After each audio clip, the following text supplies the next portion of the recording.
आज हम बात करने वाले हैं एक बहुत ही कॉमन कंफ्यूजन के बारे में जो कि हर स्टूडेंट के दिमाग में रहता है कि मुझे एसएपी में कौन सा मॉड्यूल करना चाहिए। Hello friends, welcome to my channel, myself Abhijeet Vyas. So friends, हमने अपनी पुरानी वीडियोस में जाना कि एसएपी क्या है, एसएपी में कौन कौन सी इंडस्ट्रीज काम करती हैं, एसएपी में कौन कौन सी प्रोफाइल्स पे काम होता है। बट आज हम ये समझते हैं कि उन प्रोफाइल्स तक जाने के लिए, उन प्रोफाइल्स में काम करने के लिए हमको एक प्रॉपर मॉड्यूल चूज करना बहुत जरूरी है। एसएपी की ब्यूटी ये है कि एसएपी में हर स्टूडेंट के बैकग्राउंड के हिसाब से डिफरेंट डिफरेंट मॉड्यूल्स हैं और स्टूडेंट उन मॉड्यूल के हिसाब से अपना करियर सेलेक्ट कर सकते हैं। तो आप जो भी मॉड्यूल चूज करते हैं, आप करेक्ट मॉड्यूल चूज करेंगे तो it means higher the opportunities and higher the growth. So इस पे हमें बहुत ज्यादा ध्यान देना चाहिए कि हमें कौन सा मॉड्यूल चूज करना है। आज हम बात करने वाले हैं एक बहुत ही कॉमन कंफ्यूजन के बारे में जो कि हर स्टूडेंट के दिमाग में रहता है कि मुझे एसएपी में कौन सा मॉड्यूल करना चाहिए। फ्रेंड्स, एसएपी में 70 प्लस मॉड्यूल्स हैं, पर हर कोई हर मॉड्यूल नहीं कर सकता। तो आज मैं आपको बहुत ही सिंपलेस्ट वे में बताऊंगा और सुपर इजी कर दूंगा आपके लिए कि हमें कौन सा मॉड्यूल करना चाहिए और हमें एसएपी में किस तरीके से अपना करियर बनाना चाहिए। इसको हम एग्जाम्पल से समझते हैं। फॉर एग्जाम्पल, अगर आप कॉमर्स ग्रेजुएट हैं, आपने बीकॉम की डिग्री ली हुई है या एमकॉम की डिग्री ली हुई है या एमबीए इन फाइनेंस किया हुआ है या आपने सीए किया हुआ है, कोई भी कॉमर्स या फाइनेंस बैकग्राउंड की आपने डिग्री ली हुई है, तो आप बिना किसी हेजिटेशन के एसएपी एफआईसीओ चूज कर सकते हैं। बिकॉज आपका बैकग्राउंड ऑलरेडी फाइनेंस का है, आपको कॉस्टिंग का पूरा आइडिया है, आपको लेजर्स का पूरा आइडिया है, आपको बैलेंस शीट्स का पूरा आइडिया है, आपको अपने ये कॉन्सेप्ट्स आईटी इंडस्ट्री में कन्वर्ट करने हैं, एसएपी की लैंग्वेज में कन्वर्ट करने हैं। जो आपकी ये डोमेन की नॉलेज है वो आपकी एसएपी एफआईसीओ में यूज होगी, तो आप उसमें बहुत अच्छा करियर ग्रो कर सकते हैं। अभी हमने ये फाइनेंस पर्सपेक्टिव से समझा। अब आप ये समझिए कि अगर कोई एचआर में अपना करियर बनाना चाहता है तो वो किस तरीके से एसएपी में आएगा। तो आप इसको ऐसे समझिए कि अगर किसी ने एमबीए एचआर किया है या बीबीए किया है या बीएससी ऑनर्स किया है लेकिन वो एचआर में आगे ग्रो करना चाहता है, या किसी ने एचआर में जर्नलिस्ट प्रोफाइल में काम किया है या रिक्रूटमेंट प्रोफाइल में काम किया है, तो वो एसएपी एचसीएम या एसएपी सक्सेस फैक्टर को चूज करके अपना करियर उसमें बना सकता है।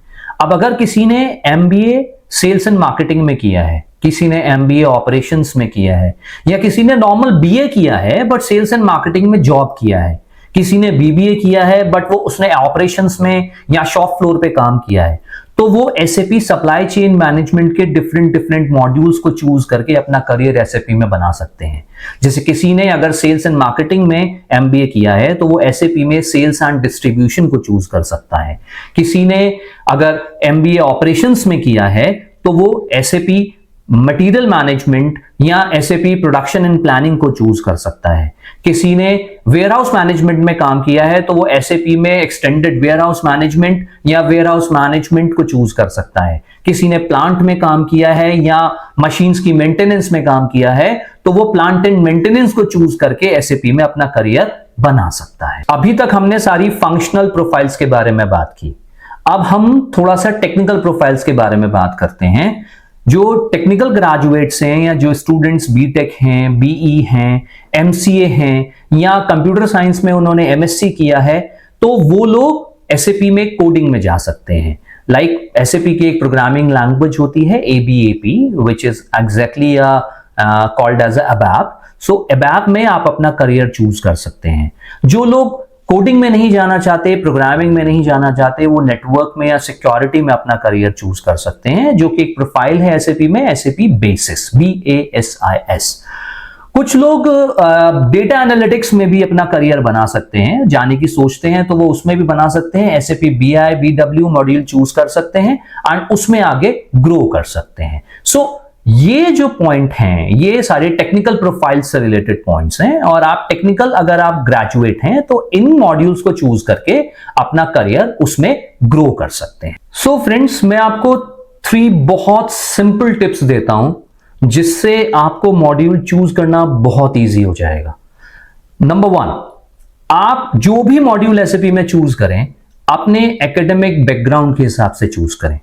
नंबर 2, आप जो भी मॉड्यूल चूज करके आगे बढ़ना चाहते हैं आप अपने एक्सपीरियंस को भी उसमें काउंट कर सकते हैं, क्योंकि डोमेन एक्सपीरियंस ऑलवेज काउंट्स। आपने जिस भी फील्ड में एक्सपीरियंस लिया है आप उससे रिलेटेड मॉड्यूल चूज करके एसएपी में ग्रो कर सकते हैं।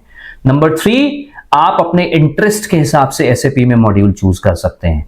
आपका जो भी इंटरेस्ट है, आपने बीएससी ऑनर्स किया है बट आपका इंटरेस्ट एचआर में जाने का है, तो आप एसएपी में सक्सेस फैक्टर चूज कर सकते हैं।